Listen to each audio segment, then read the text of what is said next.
नमस्कार, city channel में आपका स्वागत है। मेरे साथ में हैं दिनेश बुक, जो माजी पार्षद है। 3 बार पहले चुनकर आए, 1 बार को-ऑप्शन में, आज दूसरी बार को-ऑप्शन में उन्हें चुना गया।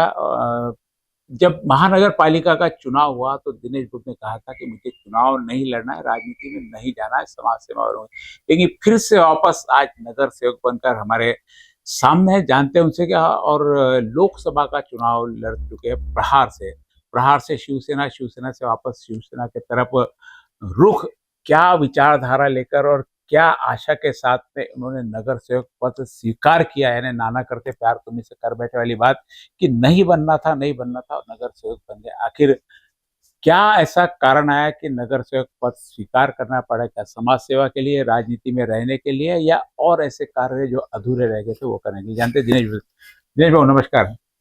आपको राजनीति में नहीं आना था, आप कह रहे थे कि मुझे नगर सेवक नहीं बनना, चुनाव नहीं लड़ना, जबकि लिए आपके बहुत सुरक्षित क्षेत्र था। आपने फील्ड में जाकर ना चुनाव से बैकडोर से एंट्री की आपने।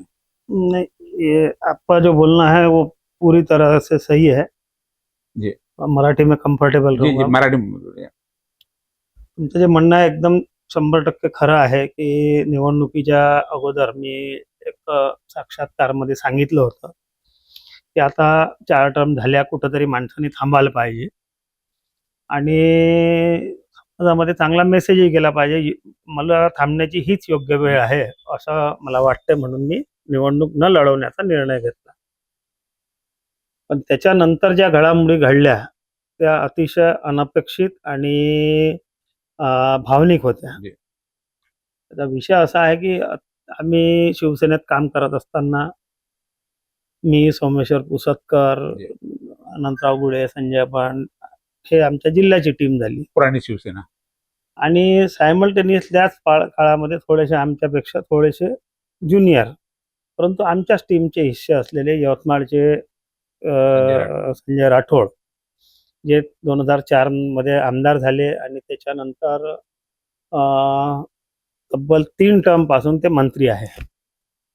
ते योगायोगाने अमरावतीमध्ये त्यांच्याकडे शिवसेना शिंदे गटाचा निवडणुकीची जबाबदारी होती आणि जवळपास 9 किंवा 10 तारखेला ते त्याला वोटिंग होतं. 9 किंवा 10-11 तारखेच्या दरम्यान माझ्याशी संपर्क केला. म्हटलं वेलकम, घरच तुमचं आहे, येण्यासाठी काही हेच नाही आहे. त्यांनी निवडणुकीच्या बद्दल आणि कौटुंबिक विषयावर विस्तृत चर्चा केली. जवळपास 2-2.5 तास माझ्या घरी होते ते. त्यांनी त्यांची समस्या सांगितली की मला काही इथं कुठल्या सीटवर फोकस करायला पाहिजे, कुठल्या नाही, याबद्दल थोडीशी साशंकता आहे. त्यांना माझ्या शहरामध्ये मी 3 टर्म या ठिकाणी त्यांना लीड केला आहे. मला अभ्यास होता, मी त्यांना योग्य मदत केली आणि त्याच्यानंतर थेट रिझल्ट लागले. रिझल्टमध्ये 3 मेंबर शिंदे सेनेचे आले, 2 उद्धव बाळासाहेब ठाकरे सेनेचे आले आणि 3 मेंबर BSPचे आले आणि या सगळ्यांनी आपापले गट रजिस्टर करून टाकले. महापौराची निवडणूक संपन्न झाली. योगायोग असा आहे की शिंदे सेनेमधले प्रशांत जाधव आणि मंजुषा जाधव, त्यापैकी प्रशांत जाधव हे माझे वर्गमित्र. डॉक्टर तायडे हे अनेक वर्षापासून शिवसेनेत असल्यामुळे वेळोवेळी 2-3 टर्म तिकिटा त्यांना मी शहर प्रमुख असताना देण्यात आल्या, असे त्यांच्याशी संबंध. BSP मधील जे इस्माईल लालू आले आहे, ते कदाचित तुम्ही ओळखता, केशरभाई लाहोटीमध्ये तुम्ही पॅनल लीड करत होते. तर माझा केशरभाई लाहोटीचा वर्गमित्र आणि इकडे पंजाबराव तायवाळे आणि संजय गव्हाळे हे माझे जवळचे कार्यकर्ते.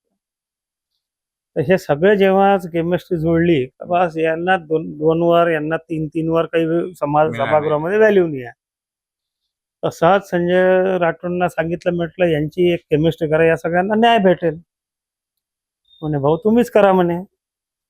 त्यांची केमिस्ट्री करून टाकली. मग याच्यावर म्हणे एक कॉप द्याते. म्हटलं हो. संजय राठोड म्हणे हे इथं तुम्हालाच जावं लागतं. म्हटलं माझी निवृत्ती जाहीर केली आहे, मी योग्य उमेदवार देतो, त्याच्यावर तुम्ही फोकस करा.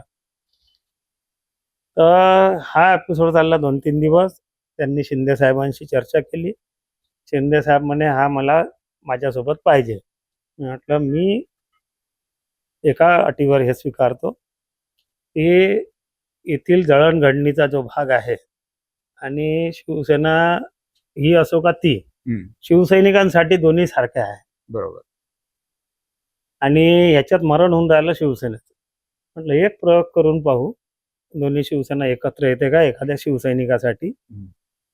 कर्मधर्म संयोगाने उद्धव बाळासाहेब ठाकरेचे जे नेते अरविंद सावंत यांच्याशी चर्चा केली. त्यामुळे तुझ्यासाठी आहे का म्हणे, तर मला काही प्रॉब्लेम नाही, दुसऱ्यासाठी नाही आहे म्हणे. म्हणजे तर दोघे शिवसेना आणि बीएसपी हा आणि हे जे 35 30 वर्षा पहिलेचे जे संबंध आहे त्यांच्यामुळे ही केमिस्ट्री झालेली आहे. याच्यामध्ये श्रेय जर द्यायचं झालं तर संजय राठोड, शिंदे साहेब, अरविंद सावंत साहेब, अमरावतीचे सुधीर सूर्यवंशी, पराग गुडदे, अनंतराव गुडे यासारखे लोक ज्यांनी या गोष्टीला अदरवाईज घेतलं नाही. बीएसपीचे लोक ज्यांना न्याय मिळाला, ज्यांच्या पदाधिकाऱ्यांना जेव्हा सांगितलं की बरं याच्यामुळे तुम्हालाही प्रतिनिधित्व मिळेल, आणि शिंदे गटाचे या ठिकाणचे सर्व पदाधिकारी यांनी कोणीही या गोष्टीवर ऑब्जेक्शन घेतलं नाही किंवा त्याच्यावर कुठली रिॲक्शन दिली नाही. त्याच्यामुळे हे सुरळीत झालेलं आहे. आता कोणी त्याच्यावर हे मी घडून आणलं, या अमुक समुदायाला न्याय दिला, हे केलं ते दिलं, हे जे म्हणत आहे ते साफ चुकीचं आहे. याच्यामध्ये जर झालं असेल तर ज्यांच्या रक्तामध्ये शिवसेना आहे, ज्यांचे शिवसैनिक आहे, ही मंडळी सोबत आली आणि आमचे जुने जे संबंध होते बीएसपीचे जे लोक निवडून आले त्या लोकांनी पूर्वापार अमरावतीमध्ये काम पाहिलेलं आहे माझं. त्या सगळ्या गोष्टींना मिळून हे सगळं झालेलं आहे. आणि पद कोणाला नको असते काम करायला, पद आणि काम करणं खूप सोपं जाते, परंतु त्याच्यासाठी खूप म्हणजे आसक्ती आहे आणि खूप त्याच्यासाठी जीवाचं रान केलं आणि कोणाच्या हातापाया पडलो आणि कोणाला सरेंडर झालो. या गोष्टी साफ चुकीचा. सरेंडर तर मी आज होत ना उद्या होत, मरून जाईन, परंतु कोणाला शरण मी जात नाही. आणि माझी चूक जर असेल कुठेही तर मी लहान पोराची माफी मागतो. आता आपला प्रतिनिधित्व शिवसेना शिंदेसाठी आहे का बाळासाहेब उद्धव ठाकरे? असं काही माझा जनसामान्यासाठी आहे. तो येईन तो आपला आहे. आणि जर कार्यप्रणाली काही दिवसामध्ये जर एखादी अपिलिंग झाली दोघे तर सोबत आम्ही हिंदुत्ववादी कार्यकर्ता, आमचं हिंदुत्व सगळ्यांसाठी समान आहे. त्याच्यामध्ये जात पात धर्मपंथ विरहित हिंदुत्व आहे. त्या मार्गावर आम्ही बाळासाहेबांच्या शिकवणीनुसार काम करत आलो आहे, भविष्यातही काम करू. आपण नगरसेवक असताना अमरावतीच्या हॉकर्स साठी खूप काम केले, पण हॉकरची समस्या इतकी मोठी झालेली आहे त्याच्यासाठी कुठेही त्याला पर्याय दिसत नाही. अत्यंत दुसरा माल टेकडीचा मला दोन काम आताही ते चालणार का? ते सोडून माल टेकडी उर्फ आता शिवगड नाव झालं आहे त्याचं. कर्मधर्म संयोगाने दृष्ट लागावे असं त्या ठिकाणी ते स्मूथली चालू आहे. ते अतिशय क्रिटिकल काम होतं. ही अत्यंत क्रिटिकल काम आहे आणि मी कोणी मानो ना मानो मी स्वतःला क्रिटिकल केअर युनिट मानतो. ही समस्या माझ्या विचाराने जर सोडवायची असेल 100% अधिकार बॉडीने मला दिले किंवा शिंदे साहेबांची मी चर्चा करणार आहे या विषयामध्ये.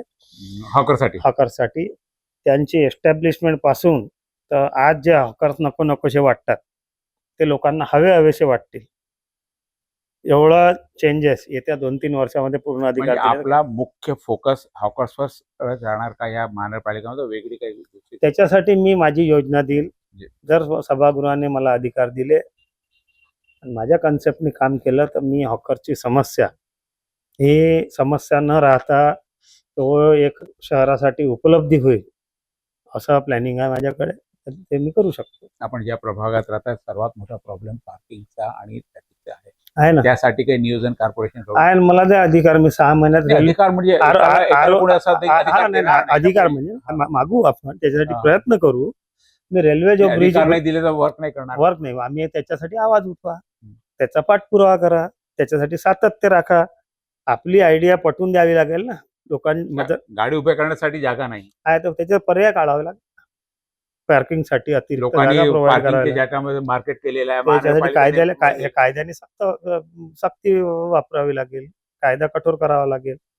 याचा आता जसा जसा आहे 100% अधिकार जर माझ्याकडे राहिले असते तर मी त्याच्यावर दावा केला असता. पण अधिकार मागू तर शकतो ना.